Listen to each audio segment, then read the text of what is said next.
saygıdeğer arkadaşlarım, değerli kadın yoldaşlarım, 3 devrim şehidinin huzurunda, onların şahsında hepinizin önünde saygıyla eğiliyor, hepinizi yürekten selamlıyorum.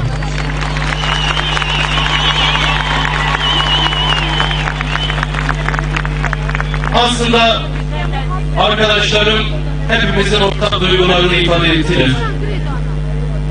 Biz maalesef ki ilk defa böyle bir acıya tanıklık eden bir halk değiliz. 100 yıldır kendi ana vatanında acıların en büyüğünü her gün, her saat tatmış bir halkız. 100 yıldır maalesef ki topraklarımız köy köy, mezra mezra, sokak sokak işkencehaneye çevrilmiş bir halkız. Bugün Kürt kadınının Orta Doğu'nun orta yerinde bütün dünyayı aydınlatacak bir meşale yaktığına tanıklık ederken, tarihin bu acılarından süzülüp gelen 3 devrimci Kürt kadınının huzurunda bunları konuşurken asla ama asla geçmişimizi unutmadan geleceğimize bakacağız. Bir zamanlar bu topraklarda Kürt kadınının sofrada bile yeri yokken bugün işte 3 Kürt devrimci kadın milyonların huzurunda devrimin nasıl yapıldığını, nasıl yapılacağını gösteriyor. Kürt kadınına, Kürt kadın devrimcilerine selam olsun. Analarımıza, yoldaşlarımıza selam olsun. Onlar ki bu karanlık içerisinde binlerce yıllık erkek savaş zihniyetine, erkek egemen zihniyetine kafa tutmuş devrimcilerdir. Her birinizin önünde saygıyla eğiliyoruz. Bugün bu meydandaysak, bugün bu alandaysak, bugün bu otobüsün üstündeysek, bugün bu mikrofon elimizdeyse sizin sayenizdedir. Başta Kürt kadınının, Kürdistan şehitlerinin sayesindedir. Bu mücadele bu nedenle bir halk mücadelesidir. Bu mücadele bizle var olmadı, bizimle bitmez. Bu mücadele işte önümüzde duran bu 3 yiğit Kürt kadını gibi direnenlerle var oldu. Ve eğer özgürlüğe gideceksek, bu ülkeye onurlu bir barış gelecekse işte böyle, onlar gibi yaşayarak, onlar gibi an be an, saniye saniye devrimci gibi yaşayarak ve gerekirse onlar gibi devrimci olarak ölerek bu ülkeye barışı, onurlu bir geleceği getireceğiz.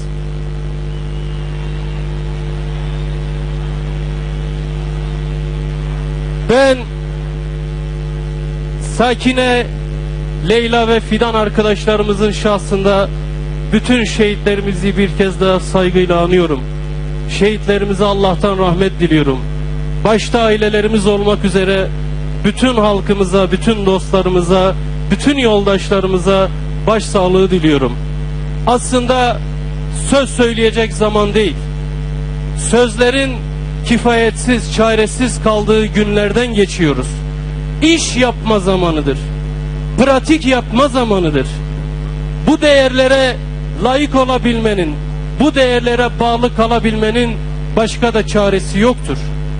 Şimdi tarihin bu en kritik dönemlerinde geleceğimizin, vatanımızın ve halkımızın geleceğinin belirlendiği, kaderimizin yeniden çizildiği günlerde eğer biz değerlerimize layık olmak istiyorsak yapacağımız şey sabırlı olmak, akıllı olmak, cesur olmaktır.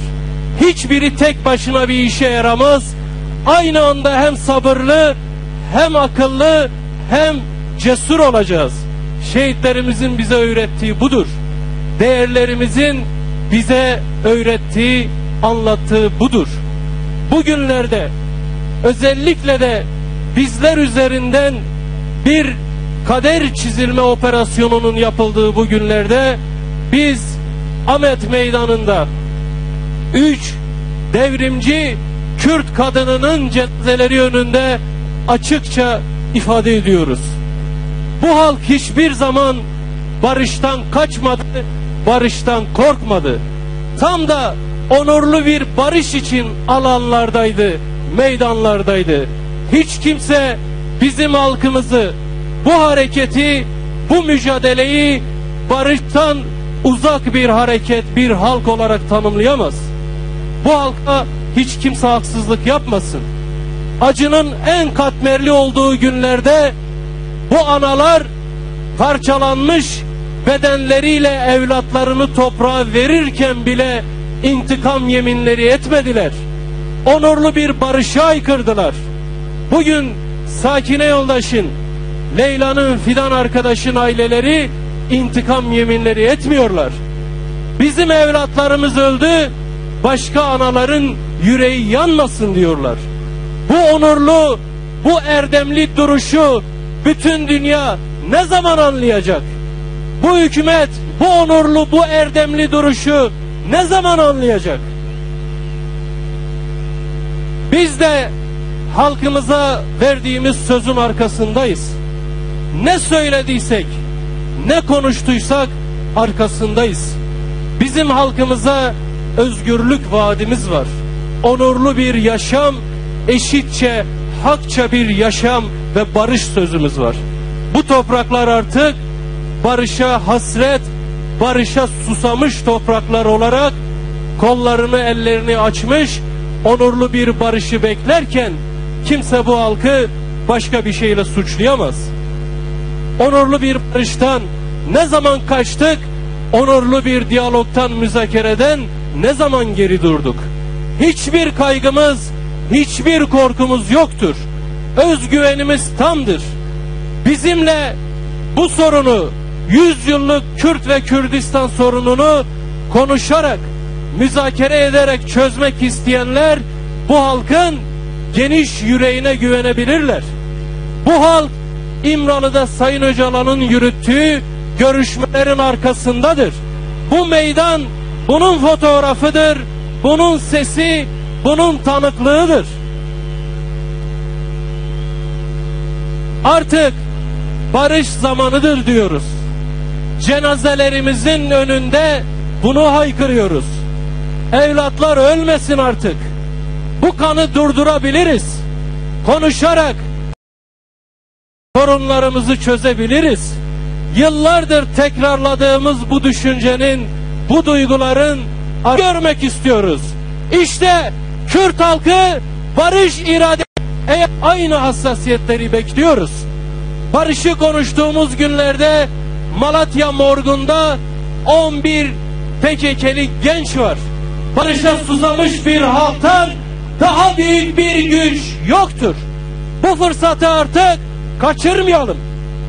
Artık bu topraklarda gençler arkada değil, gözümüz arkada kalmasın.